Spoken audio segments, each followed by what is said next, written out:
Hello, welcome to our YouTube channel. Today we are going to discuss the topic operating system. So, operating system की definition की बात करें तो operating system is a program that acts as an intermediary between a user of a computer and the computer hardware. तो computer hardware user के बीच में जो इंटरमीडिएट जो बीच का काम करता है ना, that is the operating system. So first of all एक एग्जांपल लेते हैं. सपोज कंप्यूटर मैंने प्रिंटर कनेक्ट किया, मुझे कुछ प्रिंट करना है. तो यूजर को पता है उसे कुछ प्रिंट करना है, प्रिंटर को पता है इससे प्रिंट होगा. बट इसके बीच में कैसे कंप्यूटर को पता चलेगा क्या प्रिंट करना है, कब प्रिंट करना है, कितना प्रिंट करना है. तो वो जो काम कर रहा है ना, वो सारा काम कर रहा है आपका ऑपरेटिंग सिस्टम. सो ऑपरेटिंग सिस्टम एग्जीक्यूट करता है यूजर के प्रोग्राम्स को और उसके प्रॉब्लम्स को सॉल्व करने में इजीली सॉल्व कर लेता है. कंप्यूटर सिस्टम को कन्वीनियंट बनाता है यूज़ करने के लिए और कंप्यूटर हार्डवेयर को एक एफिशिएंट मैनर में यूज़ करता है. So computer system can be divide into 4 component. जिसमें हम हार्डवेयर की बात करें तो वो एक बेसिक कंप्यूटिंग रिसोर्सेज को प्रोवाइड करते हैं, जैसे CPU, मेमोरी, IO डिवाइसेस. आपके ऑपरेटिंग सिस्टम कंट्रोल करते हैं, कोऑर्डिनेट करते हैं हार्डवेयर के यूजेस जो डिफरेंट एप्लीकेशंस में यूज़ होने हैं और डिफरेंट यूजर्स ने यूज़ करना है. लाइक आपका वर्ड प्रोसेसर, आपके कंपाइलर्स, ब्राउजर्स, यूजर्स हो गए people, machine, other computer and application programs हो गए. किस वेज में आपके सिस्टम रिसोर्सेज को यूज़ कर रहा है ताकि जो भी आपकी कंप्यूटिंग के रिलेटेड जो प्रॉब्लम्स है उसे वो सॉल्व कर सके. सो यूज़र 1, यूज़र 2, अगर हम स्ट्रक्चर की बात करें यूज़र 3 तो कंपाइलर, SCM, टेस्ट एडिटर, ये सब ये यूज़ कर रहे हैं. ये सिस्टम एंड एप्लीकेशन प्रोग्राम है. देन ये ऑपरेटिंग सिस्टम है और ये हार्डवेयर है.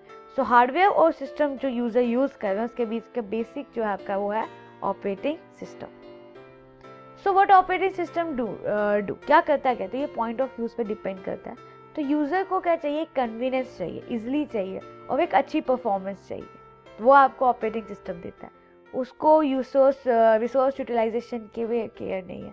लेकिन शेयर्ड कंप्यूटर जैसे मेन फ्रेम हो गया, मिनी कंप्यूटर हो गया, वो अपने सारे यूजर्स को हैप्पी रखता है. यूज़र जो डेडिकेटेड सिस्टम है जैसे वर्क स्टेशन है, उनकी डेडिकेटेड रिसोर्सेज होते हैं, लेकिन फ्रीक्वेंटली वो शेयर्ड रिसोर्सेज भी यूज़ करते हैं सर्वर से. कुछ कंप्यूटर्स के लिए कुछ कम या यूज़र इंटरफेस नहीं होता है, जैसे एम्बेडेड कंप्यूटर्स हो गए, डिवाइसेस हो गए ऑटोमोबाइल्स में. हैंडहेल्ड कंप्यूटर्स जो होते हैं उनके रिसोर्सेज पूरे ऑप्टिमाइज्ड होते हैं, लेकिन वो बैटरी लाइफ के लिए बहुत अच्छे यूज होते हैं. सो कंप्यूटर सिस्टम ऑपरेशंस अगर हम बात करें तो IO devices and the CPU can execute concurrently. IO हो गया input devices. Each device controller is in charge of a particular device type और each device type controller is a local buffer. तो CPU क्या करता है, move करता है data to main memory to local buffer and input output device from the device to local buffer जो controller तक पहुंचाते हैं. देन डिवाइस कंट्रोलर इन्फॉर्म करता है CPU को कि कोई या उसने फिनिश कर लिया या इसके ऑपरेशन में कोई इंटरप्ट है. इस तरह से काम करते हैं. सो अगर हम स्ट्रक्चर की बात करें तो after input output starts control हम यूज़र के पास चला जाता है, यूज़र प्रोग्राम के पास, जब आपका IO कंप्लीट हो जाता है. वेट इंस्ट्रक्शन CPU को आइडल कर लेती है जब तक कोई नेक्स्ट इंटरप्ट नहीं आता है. वेट लूप हो गया जो हमें कंटेंशन चाहिए मेमोरी एक्सेस के लिए. और मोस्टली एक ही IO रिक्वेस्ट आउटस्टैंडिंग रहती है एक टाइम पे, दो साइमल्टेनियसली IO प्रोसेसिंग नहीं होती है. तो अभी हमने बताया कि IO स्टार्ट होता है, कंट्रोलर चलता है प्रोग्राम में विदाउट वेटिंग. अब पहले हमने बताया कंप्लीटेशन के बाद, अब विदाउट वेट करें तो सिस्टम कॉल क्या होती है, रिक्वेस्ट जाती है ऑपरेटिंग सिस्टम में कि यूज़र को एलो करे कि वो IO इनपुट आउटपुट डिवाइसेस का जो भी प्रोग्राम चल रहा है उसके कंप्लीट का वेट करे. डिवाइस स्टेटस टेबल ये एंट्री कंटेन करता है हर इनपुट आउटपुट डिवाइस की, इंडिकेटिंग उसका टाइप, एड्रेस, स्टेट. और ये हमेशा IO डिवाइसेस को इंडेक्स में रखता है कि कौन से डिवाइस स्टेटस हुआ है, कौन सा मॉडिफाई हुआ है और कौन सी इंटरप्ट हुई. अगर हम स्टोरेज स्ट्रक्चर की बात करें then there is a main memory जिसमें लार्ज स्टोरेज मीडिया जो CPU डायरेक्टली एक्सेस करता है वो स्टोर होती है, जिसे हम टिपिकली रैंडम एक्सेस भी बोलते हैं. ये वोलाटाइल होती है. सेकेंडरी स्टोरेज होती है, एक्सटेंशन होती है मेन मेमोरी की, और ये non volatile storage capacity provide करती है. हार्ड डिस्क होगी रिजिड मेटल या ग्लास प्लेटर्स की, ठीक है. ये डिवाइड होती है ट्रैक्स में और मोस्ट सब डिवाइड होती है सेक्टर्स में. तो ये डिस्क कंट्रोलर डिटरमाइंस करता है लॉजिकल इंटरेक्शन डिवाइस और कंप्यूटर के बीच में. Then there is a solid state disk SSD जो आपने आज का कॉमन देखा होगा. ये हार्ड डिस्क से ज़्यादा फास्टर होती है और बहुत नॉन वोलाटाइल होती है. वेरियस टेक्नोलॉजी से यूज करी आजकल ये बहुत पॉपुलर है. देन स्टोरेज स्ट्रक्चर की बात करें, मैग्नेटिक टेप है, optical disk, hard disk, SSD, main memory, cache and then registers. अब ऑपरेटिंग सिस्टम के टाइप्स आ गए तो सबसे पहले है मल्टी प्रोग्रामिंग. बहुत एफिशिएंसी नीडेड होती है इसमें। Single user can't keep CPU and IO devices busy all the time, वो एक ही यूज़र से बिजी नहीं रह सकता है।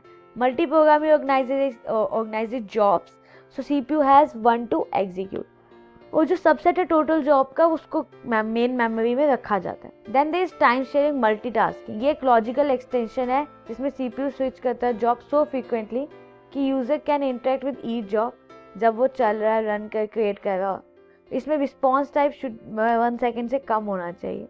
हर यूज़र एटलीस्ट 1 प्रोग्राम एग्जीक्यूट करता है मेमोरी में, जिसे हम प्रोसेस कहते हैं, और अगर साथ में सर्वर जॉब्स हैं रेडी टू रन तो उसे हम CPU शेड्यूलिंग कहते हैं। Operating system made available in source code format then just close binary source या DRM मूवमेंट जिसे हम कहते हैं। Counter to the copy protection digital, ये फ्री सॉफ्टवेयर फाउंडेशन से स्टार्ट हुआ था, which has copy left GNU public license. तो आप example including GNU Linux, BSD Unix या मैक OS बहुत से। हम VMM भी यूज़ कर सकते हैं जो विंडोज़ पे मिलता है गेस्ट ऑपरेटिंग सिस्टम को यूज़ करने के लिए। So let us conclude this video here. The operating system is the interface between a computer user and a hardware. Computer system एक सॉफ्टवेयर जो सब बेसिक टास्क परफॉर्म कर सकता है, लाइक फाइल की कैसे मैनेजमेंट होनी है, मेमोरी कैसे मैनेज करनी है, प्रोसेस कैसे मैनेज करनी है, इनपुट आउटपुट इसको कैसे हैंडल करना है, और डिस्क ड्राइव प्रिंटर सारे आउटपुट पेरिफेरल डिवाइसेस को कैसे यूज़ करना है। तो operating system is very basic building block जो कोई भी यूज़र और हार्डवेयर को कनेक्ट करता है। Thank you for listening. Please like, share and subscribe.